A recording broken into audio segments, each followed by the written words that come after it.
বাংলাদেশের বর্তমান অন্তর্বর্তীকালীন সরকার এবং রাজনৈতিক পরিস্থিতি নিয়ে একটি প্রতিবেদন দিয়েছিলেন ব্রিটিশ পার্লামেন্টের কয়েকজন এমপি।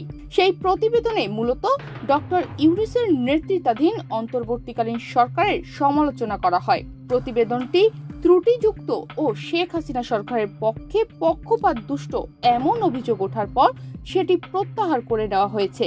বাংলাদেশ ইস্যুতে ব্রিটিশ এমপিদের এমন ইউটার্ন দুই দেশেই আলোচিত হচ্ছে। মূলত বাংলাদেশি বংশোদ্ভূত এমপি রূপা হকের তৎপরতার কারণেই আলোচিত ওই প্রতিবেদনটি সরিয়ে নেওয়া হয়েছে বলে নিশ্চিত করেছে একাধিক সূত্র। যুক্তরাজ্যের কমনওয়েলথ বিষয়ক অল পার্টি পার্লামেন্টারি গ্রুপ এলপিপিজি এর গত বছরের নভেম্বরে এই প্রতিবেদন প্রকাশ করে। সেখানে ৫ আগস্ট ছাত্র জনতার অভ্যুত্থানে শেখ হাসিনা সরকারের পতনের পর বাংলাদেশের রাজনৈতিক সংকটের পরবর্তী পরিস্থিতি নিয়ে আলোচনা করা হয়। এতে অভিযোগ করা হয়, রাজনৈতিক প্রতিপক্ষ, সাংবাদিক ও সাবেক কর্মকর্তাদের দমন করতে দেশের আইন ব্যবস্থাকে হাতিয়ার হিসেবে ব্যবহার করেছে অন্তর্বর্তী সরকার। একই সঙ্গে তুলে ধরা হয় কথিত ইসলামী উগ্রপন্থীদের ক্রমবর্ধমান প্রভাবকে। তবে এলপিপিজির এই প্রতিবেদন সরিয়ে নেওয়ার পর একজন মুখপাত্র বলেছেন এটি আর প্রকাশ করা হচ্ছে না, এবং একজন লেবার এমপি হাউস অব কমন্সে এ সম্পর্কে অভিযোগ করার পরে এটি পর্যালোচনার অধীনে রয়েছে। এটি ব্যাপকভাবে প্রচারের উদ্দেশ্যে করা হয়নি এবং এপিপিজি বিষয়টিকে আরও এগিয়ে নিয়ে যাবে না বা কোনো ফলো আপ করবে না। মূলত বাংলাদেশ সম্পর্কে ব্রিটিশ এমপিদের মনোভাব পরিবর্তনে গুরুত্বপূর্ণ ভূমিকা রেখেছে লেবার পার্টির এমপি রূপা হক। নিজ চোখে সার্বিক পরিস্থিতি দেখার জন্য সম্প্রতি তিনি বাংলাদেশ ঘুরে গেছেন। সফরকালে প্রধান উপদেষ্টা ডক্টর মোহাম্মদ ইউনূস সহ সরকারের ঊর্ধ্বতন ব্যক্তিদের সঙ্গে বৈঠক করেন তিনি। এছাড়া বিভিন্ন শ্রেণী পেশার মানুষের সঙ্গেও তিনি আলোচনা করেন। সব মিলিয়ে বাংলাদেশের পরিস্থিতি সম্পর্কে ধারণা পেয়েছেন তিনি। শেখ হাসিনা সরকারের আমলে মানবাধিকার লঙ্ঘন, গণতান্ত্রিক অধিকার দমন ও ব্যাপক আর্থিক দুর্নীতির বিষয়গুলো তার কাছে স্পষ্ট হয়েছে।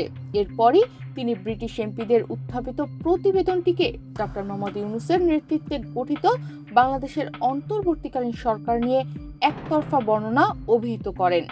তিনি অভিযোগ করেন এটি all party parliamentary group APPG for the কমনওয়েলথের ব্যানারে ভুলভাবে উপস্থাপন করা হয়েছে, যা বিভ্রান্তি সৃষ্টি করেছে। রূপা হক সামাজিক যোগাযোগ মাধ্যম এক্সে দেয়া এক পোস্টে বলেছেন, গত শরতে এপিপিজি ফর দ্য কমনওয়েলথের নামে বাংলাদেশের ইউনূস সরকার সম্পর্কে প্রকাশিত একতরফা বর্ণনা ভুল তথ্য প্রচার করেছে এবং যুক্তরাজ্যে সরকারের নীতিকেও বিভ্রান্ত করেছে। রূপা হকের এমন অবস্থানের পর প্রতিবেদনের সঙ্গে সংশ্লিষ্ট এমপিরা বাংলাদেশের পরিস্থিতি নিয়ে নতুন করে ভাবতে শুরু করেন। শুধু তাই নয়, বাংলাদেশ সম্পর্কে ব্রিটিশ সরকার ও পার্লামেন্টের দৃষ্টিভঙ্গিতেও পরিবর্তন এসেছে। ব্রিটিশ এমপিদের ওই প্রতিবেদনের পেছনে পদত্যাগী মন্ত্রী টিউলিপ সিদ্দিকের ভূমিকা ছিল। ব্রিটিশ গণমাধ্যমের সাম্প্রতিক প্রতিবেদনে বলা হয়েছে, টিউলিপ সিদ্দিক লেবার পার্টিতে নিজের অবস্থান শক্ত করতে তার খালার দল আওয়ামী লীগের যুক্তরাজ্য শাখার নেতাদের কাছ থেকে ডোনেশন আনার ব্যবস্থা করতেন। এর প্রভাবেই রুশনারা আলীর মতো সিনিয়র এবং রূপা হকের মতো দক্ষ এমপিকে পেছনে ফেলেন টিউলিপ। লেবার পার্টি সরকার গঠন করলে তিনি রুশনারা আলীর চেয়ে সিনিয়র মন্ত্রিত্ব পান। রুশনারা আলী প্রথম ব্রিটিশ বাংলাদেশি এমপি। তিনি 2010 সালে প্রথম এমপি নির্বাচিত হন। 2012 সালে লেবার পার্টির ডেপুটি লিডার হওয়ার দৌড়েও ছিলেন রুশনারা। একই বছর ব্রিটেনের সম্ভাব্য প্রধানমন্ত্রীর সংক্ষিপ্ত তালিকায় উঠে আসে তার নাম। 2015 সালে রূপা হক এমপি নির্বাচিত হন। একই বছর হাসিনার ভাগ্নি টিউলিপ সিদ্দিক লেবার পার্টি থেকে প্রথমবারের মতো এমপি হয়ে সংসদে যান। তনিমা রহমান, বাংলাদেশ প্রতিদিন।